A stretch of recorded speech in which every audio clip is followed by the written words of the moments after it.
Rudraprayag main മാർക്കറ്റിൽ നിന്ന് തന്നെ ഉക്കിമഠിലേക്കുള്ള വാഹനം ലഭിച്ചു. ഇവിടെ നിന്ന് ഉക്കിമഠിലേക്ക് 43 കിലോമീറ്ററാണ് ദൂരം. ഏകദേശം 1.5 മണിക്കൂർ സമയം കൊണ്ട് അവിടെ എത്തുമെന്നാണ് ഡ്രൈവർ പറഞ്ഞത്. മന്ദാകിനി നദിയോട് ചേർന്നുള്ള റോഡാണ്. ഇനിയുള്ള യാത്രയിലെല്ലാം മന്ദാകിനി നദിയാണ് കൂടെ കാണുക. ഹൈവേയിലെല്ലാം അറ്റകുറ്റപ്പണികൾ നടക്കുന്നുണ്ട്. ഇനിയും വലിയ പുരോഗതിയിലേക്കാണ് ഈ സ്ഥലങ്ങളെല്ലാം പോകുന്നത്. ചില സ്ഥലങ്ങളിൽ ടണലുകൾ നിർമ്മിച്ചുകൊണ്ടിരിക്കുന്നു. മുമ്പെല്ലാം ഈ വഴിയിലൂടെയുള്ള യാത്ര വളരെ ക്ലേശകരമായിരുന്നു. തിൽവാര, അഗസ്ത്യമുനി എന്നീ പട്ടണങ്ങൾ പിന്നിട്ടാണ് ഉക്കിമഠിലെത്തുക. അഗസ്ത്യമുനി പട്ടണമാണ് ചെറിയൊരു പട്ടണം. ധാരാളം തീർത്ഥാടകരും വിനോദസഞ്ചാരികളും വരുന്ന ഒരു സ്ഥലം തന്നെയാണ് അഗസ്ത്യമുനി. പല കാഴ്ചകളും ഇവിടെയുണ്ട്.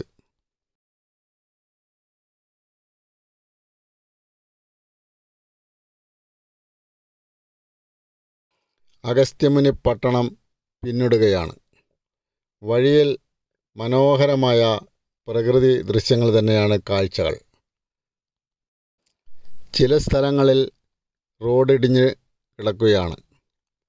സാവധാനമാണ് ഇപ്പോൾ വാഹനം പോകുന്നത്. ചരൽക്കല്ലുകൾ നിറഞ്ഞ മലയായതുകൊണ്ട് ഏത് നിമിഷവും ഇടിഞ്ഞു വീണുകൊണ്ടേയിരിക്കും. മഴക്കാലത്ത് മണ്ണിടിച്ചിൽ കൂടുതലായിരിക്കും.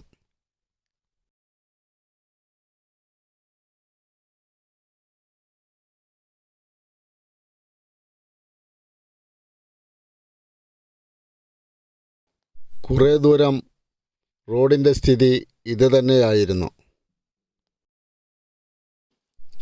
രുദ്രപ്രയാഗ് ജില്ലയിലെ ഹിന്ദു തീർത്ഥാടന കേന്ദ്രമാണ് ഉക്കിമത്ത്. ഓഖിമത്ത് എന്നും അറിയപ്പെടുന്നു. സമുദ്രനിരപ്പിൽ നിന്ന് 1311 മീറ്റർ ഉയരത്തിലാണ് ഉക്കിമത്ത്. ശ്രീകൃഷ്ണൻ്റെ ചെറുമകൻ അനിരുദ്ധൻ്റെയും ബാണാസുരൻ്റെ മകൾ ഉഷയുടെയും വിവാഹം നടന്ന സ്ഥലമാണ് ഉക്കിമത്ത്. ഉഷാമത്ത് എന്നായിരുന്നു സ്ഥലത്തിൻ്റെ പേര്. അത് ലോപിച്ചാണ് ഉക്കിമത്ത് ആയി മാറിയത്. ചില സ്ഥലങ്ങളിൽ ഇടുങ്ങിയ റോഡാണ്. പാറ തുരന്നുള്ള റോഡ്. വളരെ ബുദ്ധിമുട്ടിയാണ് ഇതിലെ വാഹനം പോകുന്ന വഴിയിലെല്ലാം ചെറിയ വെള്ളച്ചാട്ടങ്ങൾ കാണാം. വളരെ മനോഹരമായ കാഴ്ചകളാണ് ഉക്കിമത്തിലേക്കുള്ള യാത്രയിൽ നമുക്ക് കാണാൻ സാധിക്കുക. വിദഗ്ധരായ ഡ്രൈവർമാരാണ്. അതുകൊണ്ട് യാത്ര ഒരു പ്രശ്നമാകുന്നില്ല. ഉച്ച സമയമായതുകൊണ്ട് നല്ല തണുപ്പ് തന്നെയാണ് ഇപ്പോൾ ഇവിടെ. ഗ്രാമവാസികളുടെ കൃഷിസ്ഥലങ്ങൾ എല്ലായിടത്തുമുണ്ട്. എല്ലാവിടെയും നല്ല കൃഷിയാണ്. ഭൂമി തട്ടുതട്ടായി നിർമ്മിച്ചിട്ടാണ് കൃഷി. നല്ല മനോഹരമായ കാഴ്ചയാണ് അതെല്ലാം.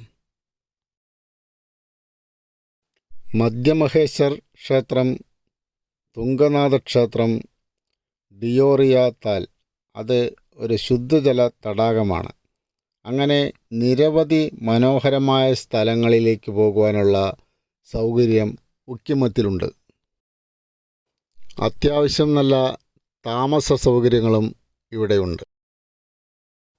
മലകളും നദിയും ഒട്ടനവധി പ്രകൃതി ദൃശ്യങ്ങളും കണ്ടുകൊണ്ട് ഉക്കിമഠിൽ വാഹനമെത്തി. രുദ്രപ്രയാഗിൽ നിന്ന് 1.5 മണിക്കൂർ നീളുന്ന ജീപ്പ് യാത്ര. ഒരാൾക്ക് 150 രൂപയാണ് ചാർജ് വാങ്ങിയത്.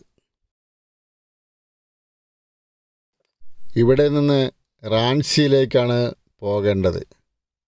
അവിടേക്കുള്ള വാഹനം ലഭിക്കുവാൻ വേണ്ടി വാഹനങ്ങൾ നിൽക്കുന്ന സ്റ്റാൻഡിലേക്ക് നടന്നു. ഈ സമയത്ത് ഇവിടെ ഒരു ഉത്സവം നടക്കുന്നുണ്ട്. കുട്ടികളാണ് ഈ ഉത്സവം നടത്തുന്നത്. ബസ്സുകളൊന്നും കാണുന്നില്ല. ഇവിടെ നിന്ന് ജീപ്പ് സർവീസാണ് അധികവും. ചോപ്ത ബദരിനാഥ് മുതലായ മിക്ക സ്ഥലങ്ങളിലേക്കും ഇവിടെ നിന്ന് ജീപ്പ് സർവീസ് ഉണ്ട്.